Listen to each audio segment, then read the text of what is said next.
New foundation programme के तहत मैं प्रवीण कुमार G++ मंडोरा ब्लॉक खरखोदा जिला सोनीपत से कक्षा 10वीं के अध्याय वृत्तों से संबंधित क्षेत्रफल के साथ आप सभी के बीच में। प्यारे बच्चों, आज हम इस कक्षा में सीख पाएंगे कि वृत्त की परिधि और वृत्त का क्षेत्रफल क्या रहता है, वृत्त की चाप और चाप की लंबाई को कैसे निकाला जाता है, वृत्त में त्रिज्याखंड क्या होता है, उसके कौन कौन से प्रकार होते हैं, त्रिज्याखंड के क्षेत्रफल को कैसे निकाला जाता है। इन सभी चीजों की जानकारी आज हम अपनी इस क्लास में ले पाएंगे। सबसे पहले आप चित्र को देखें। आपके सामने एक वृत्त दिया गया है। इस वृत्त के अंदर आपको इस वृत्त का केंद्र, त्रिज्या, जीवा और व्यास को बताना है। आप वीडियो को पॉज करें और अपने आंसर को लिख लें। अब आप अपने आंसर को चेक करें। इस वृत्त के अंदर ओ वृत्त का केंद्र है। त्रिज्या हम जानते हैं, वृत्त के केंद्र से वृत्त के किसी भी पॉइंट को मिलाने से जो रेखाखंड बनता है वो वृत्त की त्रिज्या होती है। तो यहां से O और B और A को मिलाया गया है, तो यहां पर OA और OB वृत्त की त्रिज्याएं हैं। जीवा, वृत्त के किन्हीं दो बिंदुओं को मिलाने से जो रेखाखंड बनता है वो वृत्त की जीवा कहलाती है। तो यहां पर C और D को मिलाया गया है, तो ये वृत्त की जीवा है। व्यास हम जानते हैं, वृत्त के अंदर जो सबसे बड़ी जीवा होती है वो वृत्त का व्यास होता है। कोई भी जीवा अगर वृत्त के केंद्र से पास करे तो वो वृत्त का व्यास बन जाती है। तो यहां पर AB वृत्त का व्यास है। तो निश्चित रूप से आपने चेक कर लिया होगा अपने आंसरों को। चलिए आगे चलते हैं। संपूर्ण वृत्त की लंबाई को उसकी परिधि या परिमाप कहा जाता है। यह वृत्त है जिसका केंद्र O और रेडियस R है। इस वाले भाग को, जो ये आउटर पार्ट है सर्कल का, इसको इसकी परिधि या परिमाप के नाम से जाना जाता है। वृत्त की परिधि को निकालने का हमारे पास सूत्र है 2πr। पाई यहां पर 22/7 या 3.14 जो भी स्थिति होती है उसको लेते हैं। R वृत्त की त्रिज्या होती है। वृत्त द्वारा घेरा गया स्थान उसका क्षेत्रफल कहलाता है। अब जो ये वृत्त अंदर से जो भी इसका ये पार्ट है, ये इस वृत्त का क्षेत्रफल कहलाता है। वृत्त के क्षेत्रफल निकालने का हमारे पास जो फार्मूला है वो है πr²। पाई 22/7 या 3.14, R हमारे पास रेडियस होता है।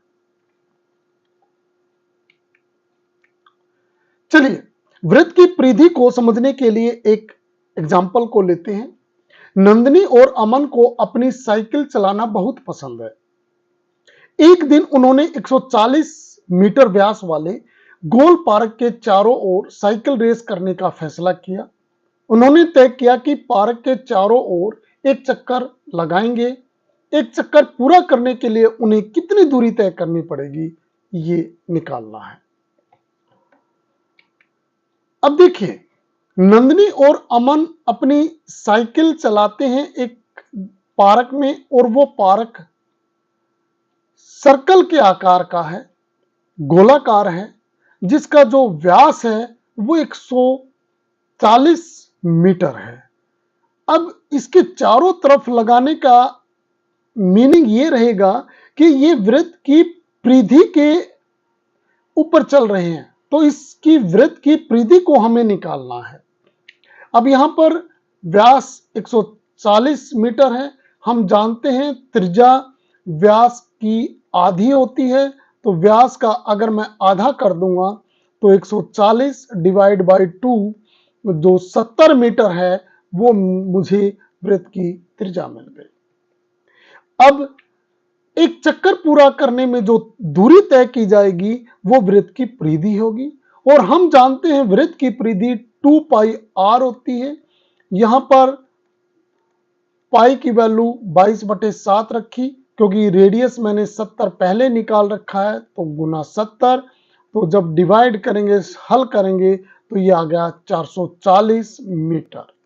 तो जो 440 मीटर है वो वृत्त की परिधि आ गई, और वृत्त की परिधि पर ही वो दोनों साइकिल चला रहे हैं, तो एक चक्कर पूरा करने में जो उनको दूरी तय करनी पड़ेगी वो दूरी रहेगी 440 मीटर। चलिए एक एग्जाम्पल और लेते हैं। एक गोलाकार तालाब का क्षेत्रफल 154 वर्ग मीटर है। आपको तालाब के एक किनारे से दूसरे किनारे तक उसके केंद्र से होकर एक पुल बनाना है। उस पुल की लंबाई कितनी होगी ये निकालनी है। अब देखिए, क्योंकि पुल गोलाकार है, वृत्त के आकार का है, ये पुल हमारे पास तालाब हो गया। अब यहां पुल जो है वो केंद्र से होकर जाएगा, तो जो भी केंद्र से होकर जाती है जो लाइन, हम जानते हैं वो वृत्त की व्यास कहलाती है। तो यहां पर मुझे तालाब का व्यास निकालना है, जो तालाब का व्यास पुल की लंबाई को ही लेके आएगा। अब यहां पर पाई को मैंने रखा 22/7, आर मेरे पास नहीं है जो कि निकालना है, 154 आ गया। 22/7 को मैं राइट हैंड साइड में लेके जाऊंगा, 7 न्यूमरेटर में आएगा, डिनोमिनेटर में 22 आएगा, ये 7 से कैंसिल हो गया, तो आर स्क्वायर 49 आ गया। तो आर की वैल्यू 49 का स्क्वायर रूट यानी 7 मीटर आ गया। अब यहां पर जो पुल है वो व्यास के इक्विवेलेंट है, तो यहां पर जो तालाब है उसकी जो त्रिज्या है, तालाब की त्रिज्या जो अभी मैंने निकाली है वो है 7 मीटर, और तालाब का जो व्यास है, तालाब का व्यास हमारे पास पुल की लंबाई के बराबर है। पुल की लंबाई तो त्रिज्या का दुगना 2 गुना 7 14 मीटर, 14 मीटर मुझे पुल की लंबाई मिल गई। तो इस प्रकार से हम पुल की लंबाई को निकाल सकते हैं। चलिए अब आप आगे सीखते हैं चाप। दो बिंदुओं के बीच के वृत्त के भाग को चाप कहते हैं। यहां पर एक वृत्त दिया गया है जिसपे P बिंदु है, एक अन्य बिंदु Q है। जो P से Q का ये जो पार्ट है ये वृत्त की चाप कहलाती है। वृत्त की चाप वृत्त को दो भागों में बांटती है। पहले भाग को दीर्घ चाप, ये दीर्घ चाप कहलाती है, और जो दूसरा पार्ट है वो लघु चाप कहलाती है। अब हम इस चाप की लंबाई को निकालते हैं।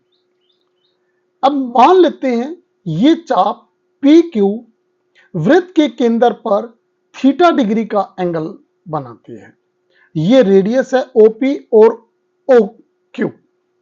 यहां पर चाप की लंबाई theta upon 360 into 2 pi R रहेगी। तो ये जो चाप की लंबाई है PQ, ये चाप की लंबाई के लिए जो सूत्र है वो है theta divide by 360 into 2 pi r. चलिए चाप की लंबाई को एक उदाहरण के द्वारा समझने की कोशिश करते हैं। 21 सेंटीमीटर त्रिज्या वाले एक वृत्त में एक चाप केंद्र पर 60 डिग्री का कोण अंतरित करता है। चाप की लंबाई को ज्ञात कीजिए।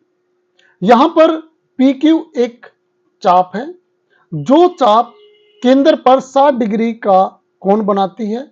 इस वृत्त की जो त्रिज्या है वो 21 सेंटीमीटर है। यहां पर दिया गया है कि रेडियस 21 सेंटीमीटर है और जो थीटा है वो 60 डिग्री है और जो मुझे निकालना है वो है चाप की लंबाई। अब चाप की लंबाई को निकालने के लिए हमारे पास जो फार्मूला है वो क्या है, theta divide by 360 into 2πr।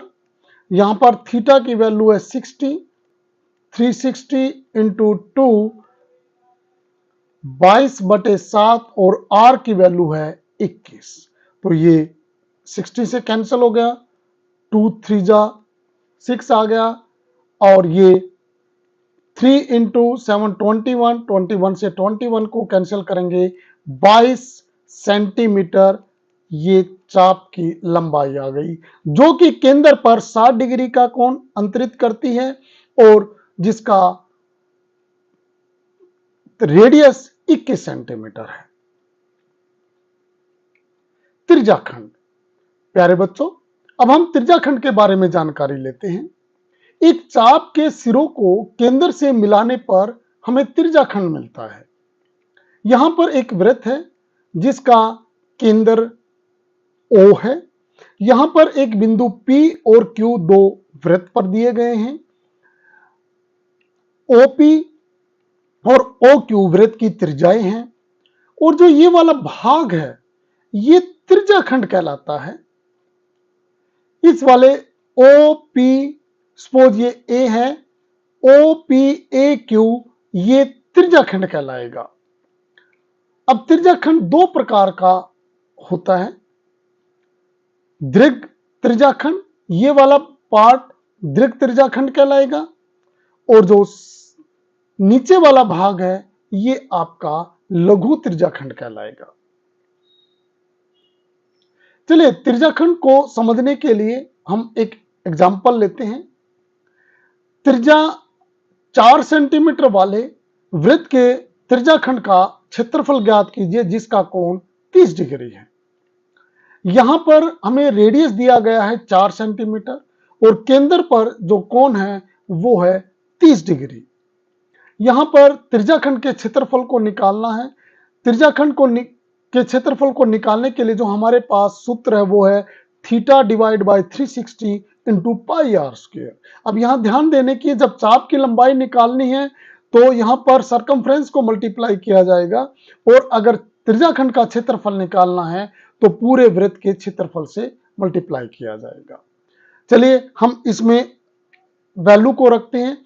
Theta 30 degree है, 30 degree divide by 360 degree into pi की वैल्यू आ गई 22/7 और जो रेडियस है वो है मेरा 4, 4 गुना 4, सोल्व करें, ये आ गया 12, 4 3 12, तो मेरे पास यहां बना 88 डिवाइड बाई 21। तो मुझे जो त्रिज्याखंड का क्षेत्रफल है वो मिला है 88/21 वर्ग सेंटीमीटर। ये इस त्रिज्याखंड का क्षेत्रफल मिल गया। चलो प्यारे बच्चे, अभी तक जो हमने इस क्लास में सीखा है एक बार उसकी दोहराई कर लेते हैं। वृत्त का क्षेत्रफल निकालने का हमारे पास सूत्र रहेगा πr²। परिधि, वृत्त की परिधि या वृत्त का परिमाप एक ही चीज होती है, उसको निकालने का सूत्र है 2πr। चाप की लंबाई या त्रिज्याखंड का क्षेत्रफल, दोनों में अगर चाप की लंबाई निकालनी है तो सरकमफ्रेंस से मल्टीप्लाई किया जाएगा और त्रिज्याखंड का क्षेत्रफल निकालना है तो वृत्त के क्षेत्रफल से मल्टीप्लाई किया जाएगा थीटा डिवाइड बाई 360 से।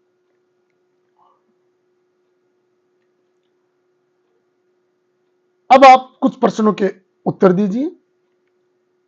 यदि एक वृत्त का व्यास 14 सेंटीमीटर है तो त्रिज्या 7 सेंटीमीटर रहेगी, परिमाप 44 मीटर रहेगा, क्षेत्रफल 88 वर्ग मीटर रहेगा। आपका जो भी ऑप्शन है ए बी सी डी में से आप उस ऑप्शन को चूज करें। वीडियो को पॉज करें, क्वेश्चन को हल करें और अपने आंसर को सबमिट करें।